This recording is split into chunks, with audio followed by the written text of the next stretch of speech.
maravillosa. ¿Dónde anda Juan? Pois Juan anda por ali metido na praza, entre os romanos. Anda, sabes que me dixo antes? Que quere salvar a Bernardo, que é castrexo. Sí. Eu creo que non salvar, que Juan... Pois dille que si quero vou axudarlle despois ao que remate aquí. Pero polo momento, tío, que vas facer é cantar con Hombre, nós, claro. non? Hombre, primeiro hai que rematar aquí, por Despois suposto. xa veremos o que facemos. Que te mates agora? Non podo perder. Non Eu podes nunca perder. podo perder, Como jamás. a romana. Bueno, pues nós non Pois sí. queremos perder ningún anaco da actuación de Sabela. Moi ben. Aí vai, Nos vemos. Sabela. Chao.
Este é o problema. Que lle pasa?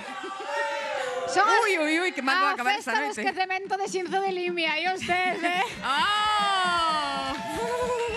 Madre mía, carnavales en Xinzo xa, que non vou verdad, falar. non é a sí. primeira vez, verdad?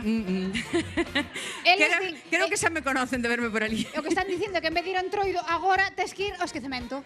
Claro, Vale. claro que vou a ir, por Pois ainda suposto. estás a tempo, que en agosto. Xa fun a Entroido 2 veces, Bueno, hai moita tropa de xente que de O verdade... sea, que este ano tenemos que ir ao esquecemento. Esperádeme que ali irei. Vou a pedir outra vez o traxe este de romana. Así vou guapa, A ti lle verdad? queda ben, Sí, sí, perfecto. Madre mía.